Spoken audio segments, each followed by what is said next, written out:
Hi everyone.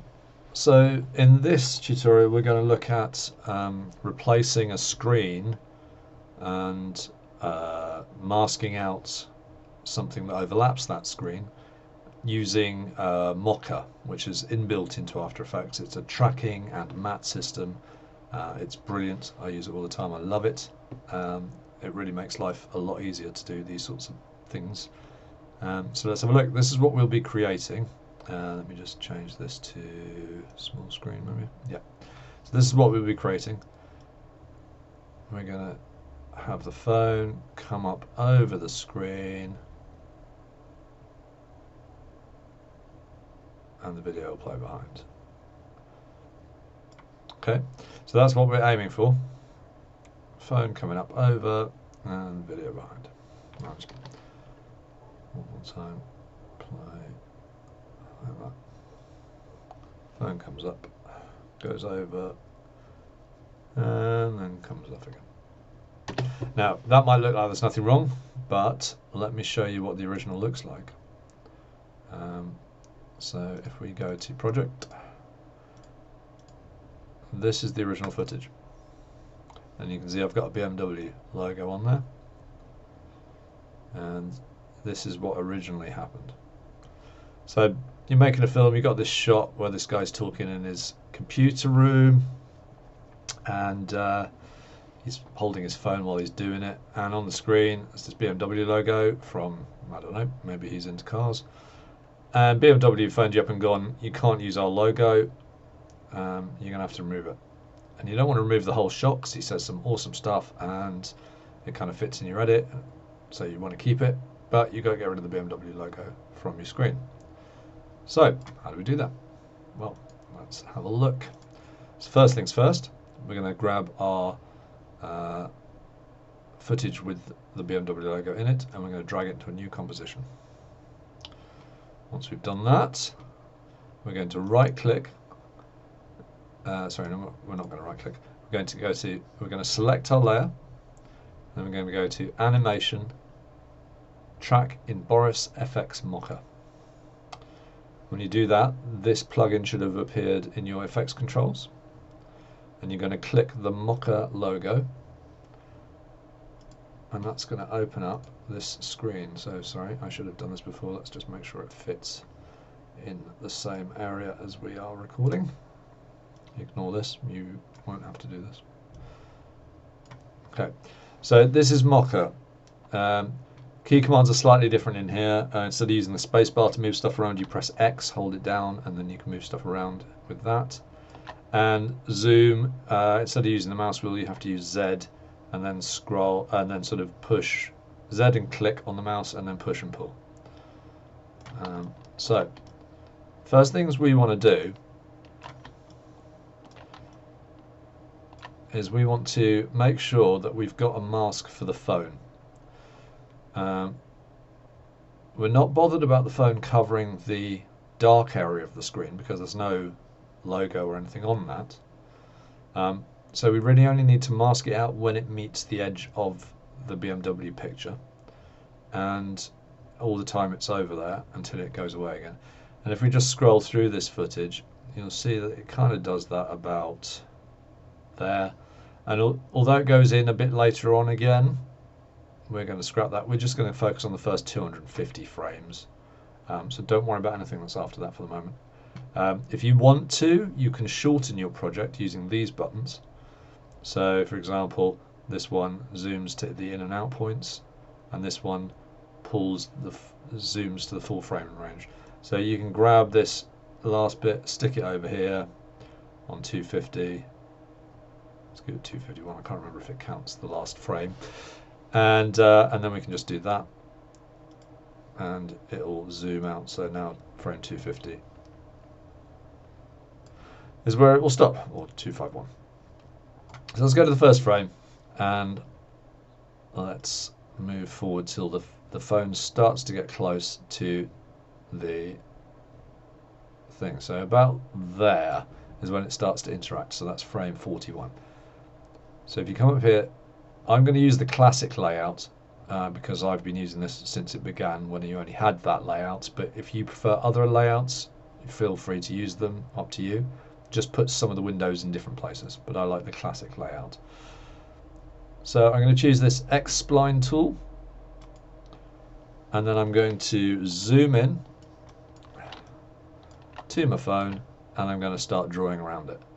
Now, I recommend for things with curved areas that you put because of the way Mocha does curves, it's not like Bezier curves, it does fronds.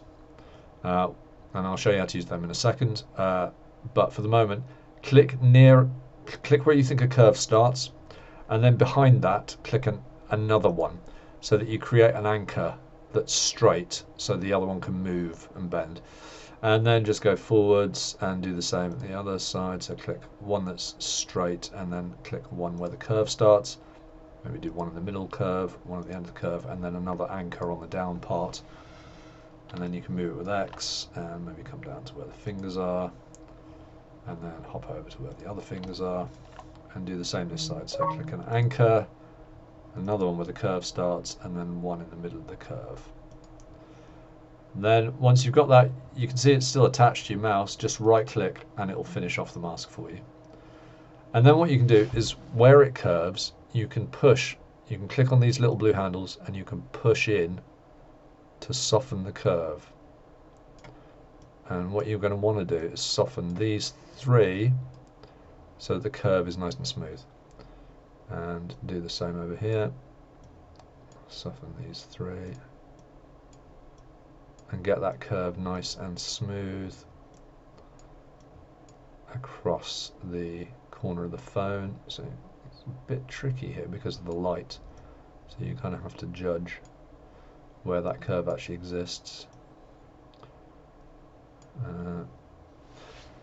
And then just check that these bottom ones, they don't need curves. You want them to be easier to line up, so keep them straight. That's good. And then you can see here on the timeline it's made a keyframe. That's basically saying this is where this shape exists now. But if we scroll forwards, you can see the phone's going to move, and we want it to follow the phone. So we're going to come here to where it says track. If you're using a different layout, it'll be somewhere else, maybe on this sidebar here. But for the moment, just press the track forwards button and watch your track. Now you can see, I'm going to stop it there, you can see that as soon as it goes over the white stuff, it starts to lose its shape. And that's because the light has caused the track to jump a little bit, and also our shape wasn't quite right on the phone to begin with. And that's not a problem because it was off the screen, off the BMW screen. But once it gets on there, we're going to want to have it much closer to what the shape it should be. So let's readjust that until it fits a bit better.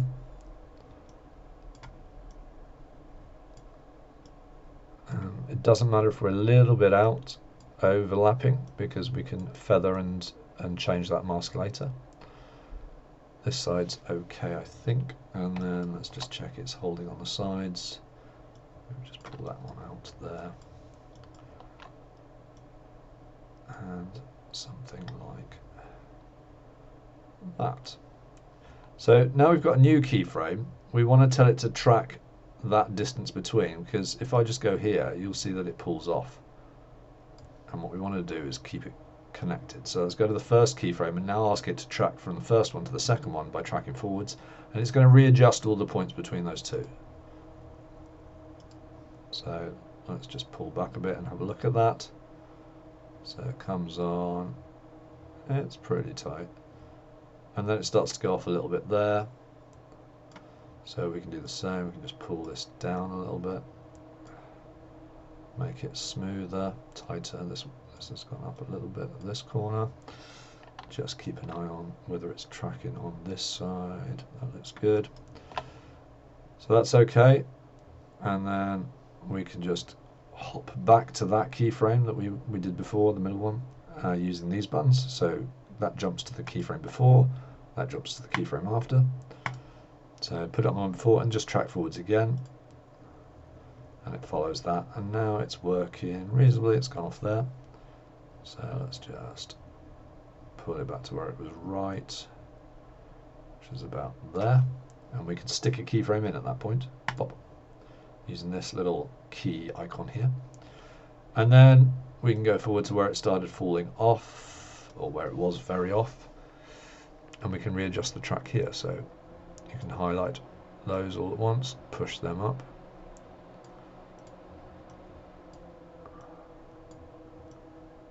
and try and get these to fit better.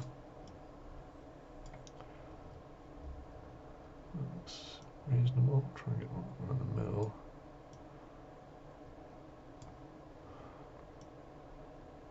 Looks pretty good. That one's a bit high.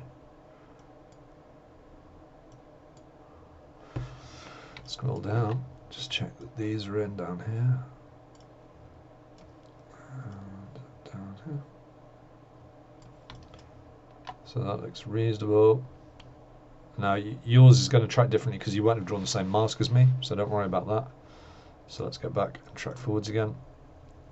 And you can see, hopefully that's going to have got better at what it's doing. So you scroll back through the track, you can see goes off a little bit but then comes back, so maybe we'll just pull that down there and that down there, and then jump backwards and have another go. Pretty good until it gets to about there. So let's just readjust.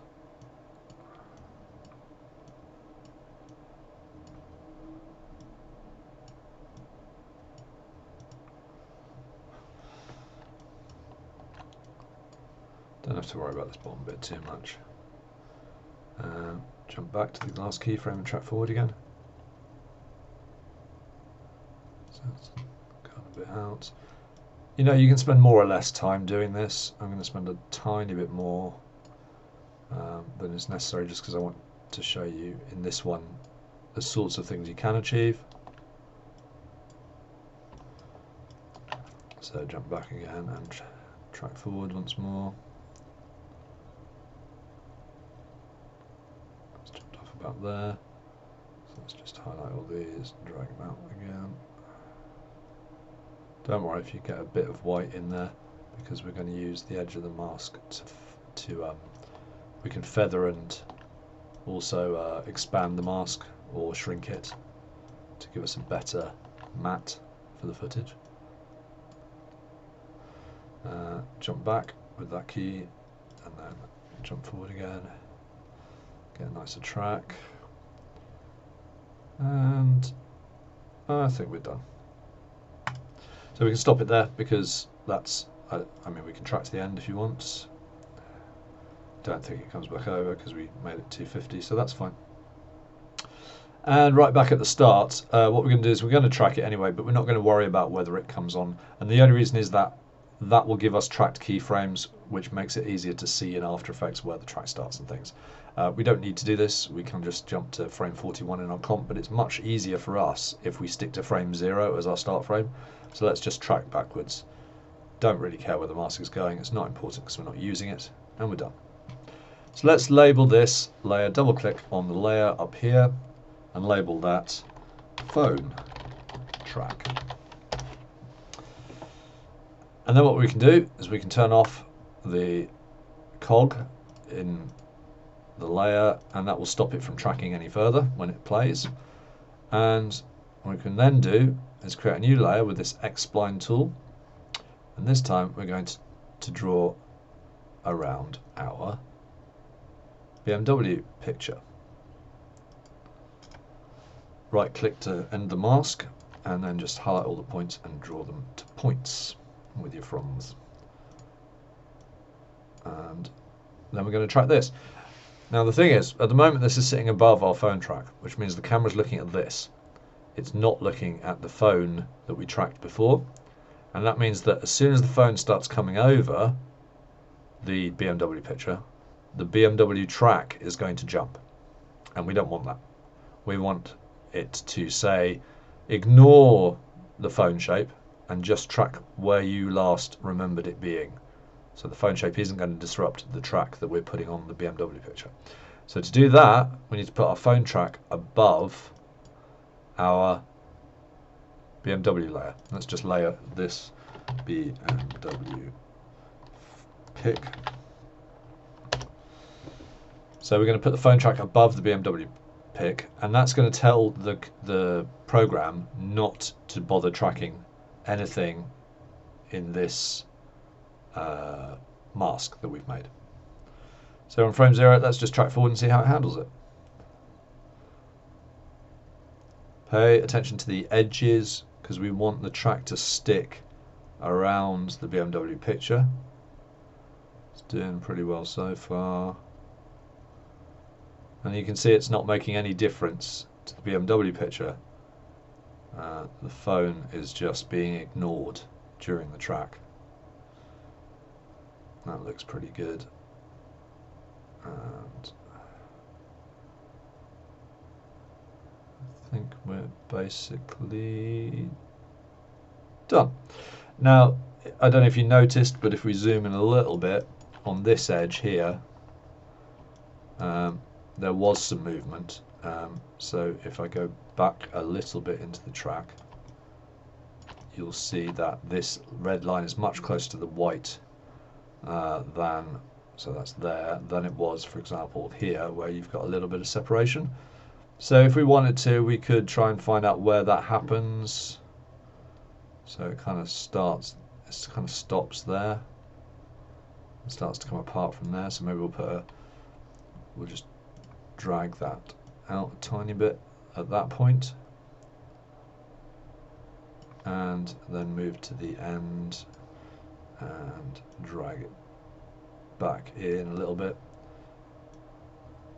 and then maybe we'll just follow it back and see where it was worse. So maybe right at the start we'll just pull it out a little bit, move it forward, watch the distance, gets a bit close there, so maybe we'll just pull it out. Oh, it's probably too far. Pull it out a little bit there, track forwards, out a tiny bit there, and that looks pretty good. So we can give it one more track all the way through just to tidy it up.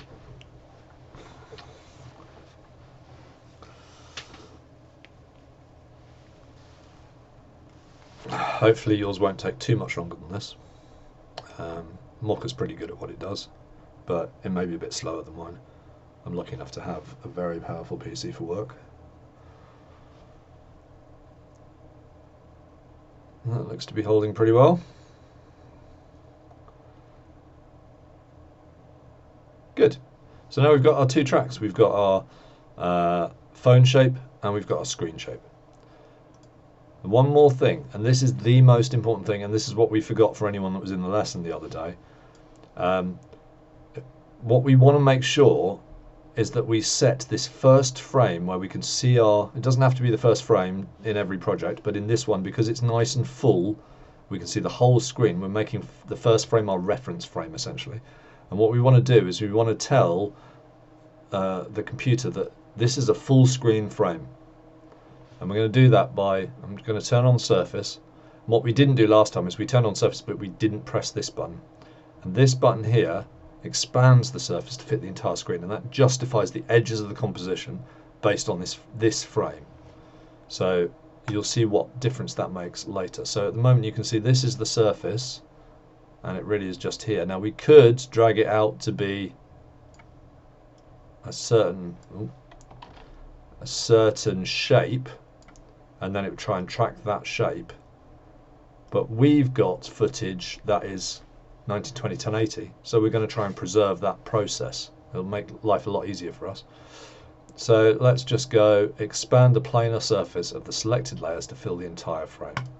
And you can see now this blue line has gone all the way around the whole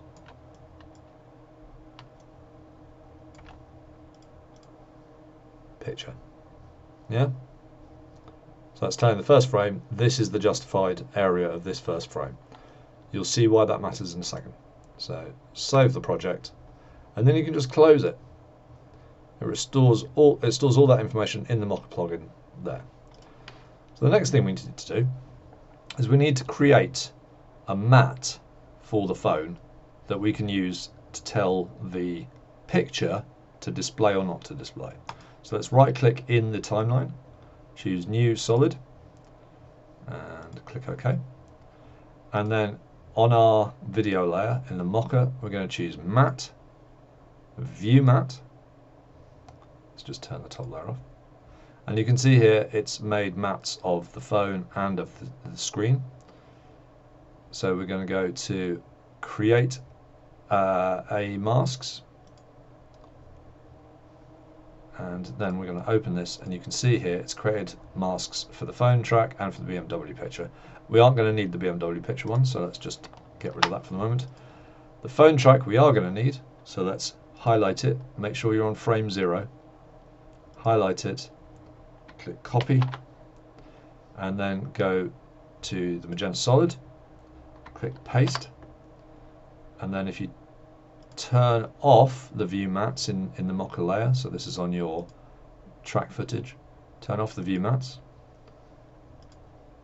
so you should be able to see the phone and the PC stuff. I'm not sure why we can't.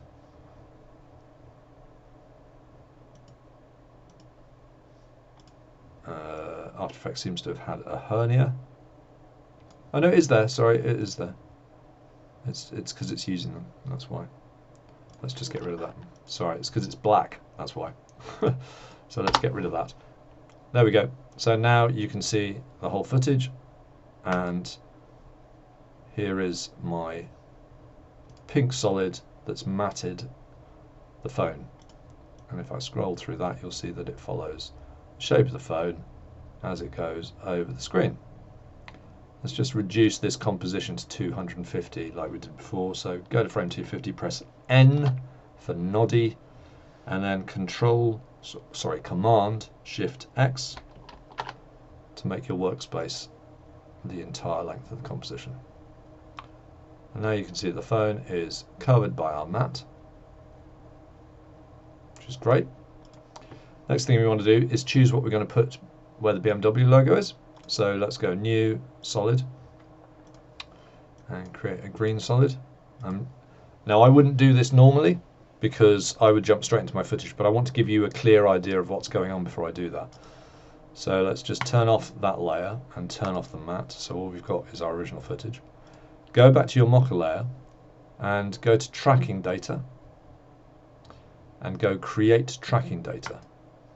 And then we're going to want to track the BMW pic. So we want to get the tracking data for this picture on the screen that we did earlier. Click OK. And you can see here it's made a whole load of keyframes down here. And then we're going to go layer export to lime green solid. So that's the one we're going to use as a matte for the BMW picture. And we're going to click export. And now if I turn on my lime green solid, you should see that as I scroll through, it moves around. Brilliant. Well, the trouble is, it's not much use to us like that because we need it to be the shape of the screen.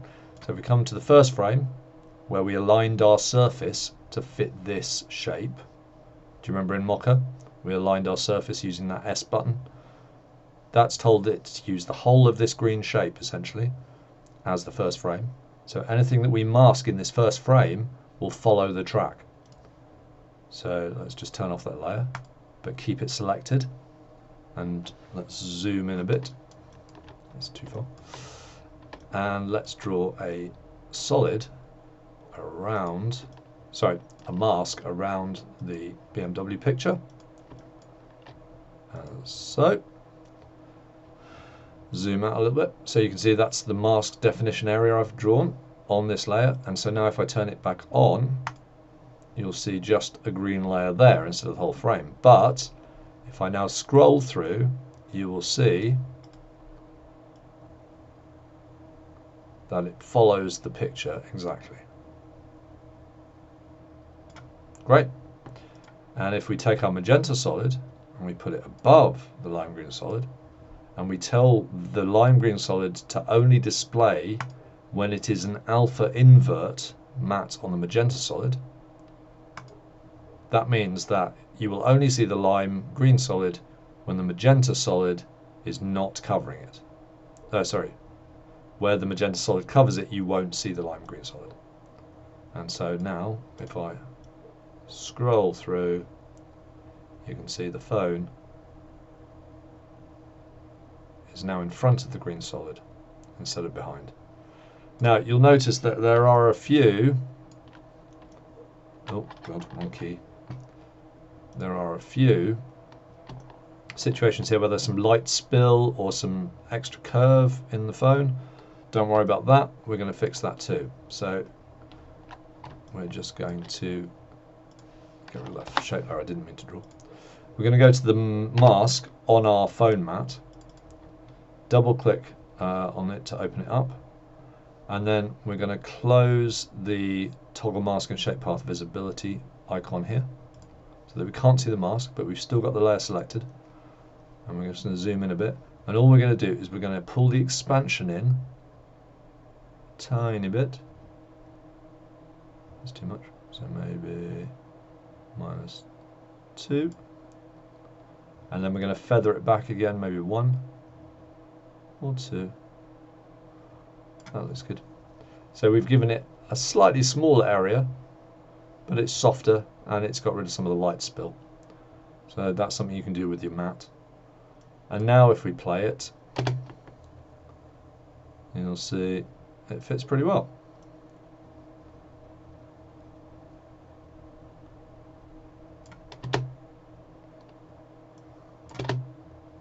So, what can we do if we don't want the green solid? Well, we've got some other footage in our project. We've got this car footage from before. So let's bring that in and see what we can do with it. Let's get rid of the lime green solid for the moment. Now, this is 1920 1080 footage. I've just dropped it over the other footage for the moment. But we can fit it on that screen and use that instead. And the way to do that is to use a plugin called Corner Pin, which is actually what Mocha is doing. So if I pull up the Mocha effects controls, you can see down here its export option is Corner Pin. And you can do other versions. We're not going to bother for the moment, but you could do Corner Pin supporting motion blur or just to transform. We're using Corner Pin because it's easiest. So we're actually going to use that effect on this to place this car in the right position on that computer screen. So right click on your footage, go to Effect, Distort, Corner Pin, and you're going to get 4 selection criteria controls, and over here you're going to get little circles on the corners of your object. And what you want to do is you want to click on a circle and then you want to drag it to the corners of the shape of the screen, and you have to do this on the first frame, remember. So if you're on the 10th frame or something, it won't work. Make sure it's on the first frame. And then let's just zoom in and double check where they are, and you can leave them a little wider than you want to. Just, oh, that wasn't pulled.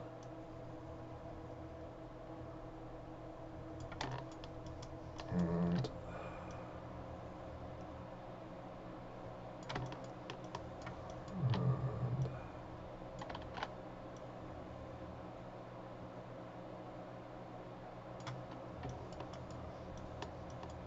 that looks pretty good. So that is corner pin to the first frame, but as soon as I start moving this, it's not tracking because we haven't actually connected it to anything yet. Let's go back to the first frame. Let's select the layer, and then let's Control-Shift-C or Command-Shift-C on the thing, and we'll move all attributes into the new composition and call this Screen Replacement. And now we've got a composition that contains that shape on the first frame, where our surface is the extremities of this composition. If if we now choose, if we now go to our corner pin from the lime green solid,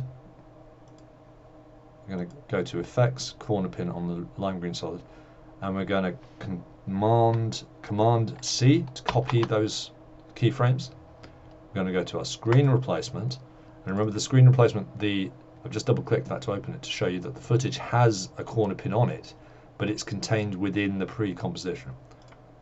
So if I go to the screen replace on frame 0, and now I paste that corner pin onto this screen. You see it's not going to move because we chose the first frame where our planar surface was the same as when we tracked in Mocha. And now if I scroll through, you'll see that the footage sticks to the computer. Fabulous. Yeah. And it might go off a little bit at the top. Oh, sorry, wrong key again. I'm still in Mocha mode. And that's because our track wasn't great in that sense. We could have spent more time tidying it up, but that's fine. We can just correct that by making the screen a little bigger in here. So we'll just zoom in to that part of the screen and choose corner pin, and then we'll just drag that a little bit further away. Now what we could do is, because we're not lining it up very well by eye, we can go to View, we can click on this composition window, go to View, New Viewer, and then you'll get one that's locked up here. And that's this composition we're in at the moment, so you can see what's going on here. But then the other one, on the left maybe, depending on how yours is displaying, there's no lock. You can see that's open. And that means if we now go to screen replacement, we'll be able to see the screen replacement, but we'll be able to see the effect it has on the top comp when we move the corner pin value in here. And that means we can line it up a little bit better. Just moving that up in there. And maybe we'll move the bottom one down a little. That looks pretty good. Maybe a little bit further up.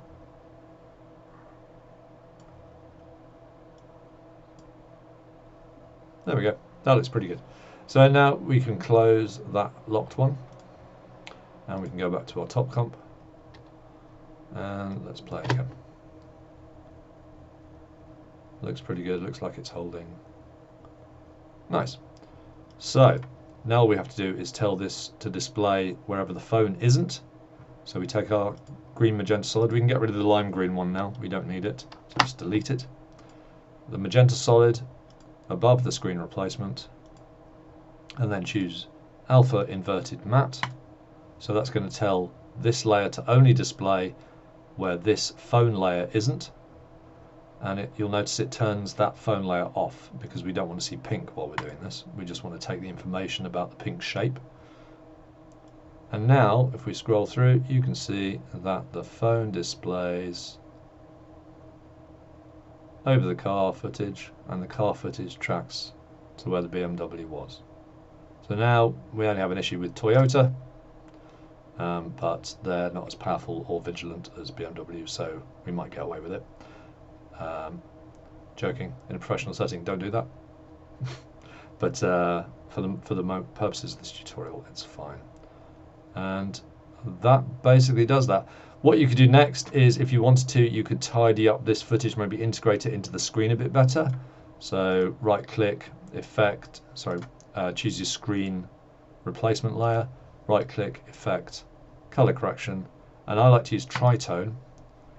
And then we're going to select a kind of blue, like a nice blue color for the mid. That's probably a bit light, so maybe just a bit darker. And maybe this dark blue here for the dark color. And then we're just going to go up to 100 and then just bring it in a little bit till it looks a bit washed out and blue, so it's taking some tint from the surrounding screen maybe. And then maybe you see this light up here, there's a bit of light spill on the corner, and it's a bit darker down this corner, so maybe we want to have a gradient of sorts going across the screen itself. So if we come into screen here, we could double click this layer to bring up the layer control, and then, sorry, the layer window, and then maybe we could just draw a mask around the bottom like that. Sorry, I should have duplicated this layer first. We don't want the mask on the bottom layer. So just on this top layer we've chosen, we're going to make that multiply. We're going to come out of, actually we'll stay in here for the second, so select that mask again. I've got the wrong layer open now. Ignore all that. Imagine I duplicated it before I double clicked it. And then we can just feather this mask like that. Something like that. And then we're going to come out of a layer so that we're back in our composition window. And you can see it's made that corner nice and dark. And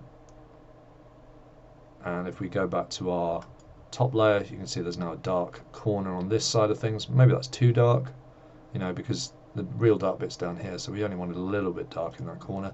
So maybe we'll just select this layer, transform, and pull, opacity, and just pull that down. So that's 0, that's 100, so maybe we'll go like 35, 40, something like that. And then let's take another duplication, double click it, and in this one let's do the opposite. Let's put a little bit of light spill on the top. So we're going to draw another mask up here like that. Oh, what is that? That was weird. I don't know if you'll see that in the recording, but there was some sort of aberration going on. And then on this one we're going to feather it out again from the top, and then we're going to change that to screen, and then we're going to come out of the layer, and now you can see there's a little bit of lightness at the top, and if I turn off that layer you'll see what I mean. So it's a little brighter at the top. You know, mess around with that, see if that helps you. Let's come out of the screen replacement. That looks more integrated than it did before. So I'll just turn off the tritone effects. You can see that I think that looks more integrated into the scene. And then maybe we just want to blur it a little bit, because the focus on, as you can see from the logos and from the taskbar at the top, there's not a lot of visibility in that section, so it's quite blurred and our footage is a bit more visible. So let's just put a little Gaussian blur on it, repeat edge pixels, and just drag that across. Maybe that's too much. Maybe 3, maybe 2.7. That looks reasonable. And then play. So there you go. Job done. And you can tinker with the track if you want to, or with the phone edge, or with the integration of the screen onto the computer. But basically I think that's done its job. Pretty tidy. There you go. Hopefully that helps. Have a go for yourself. Cheers.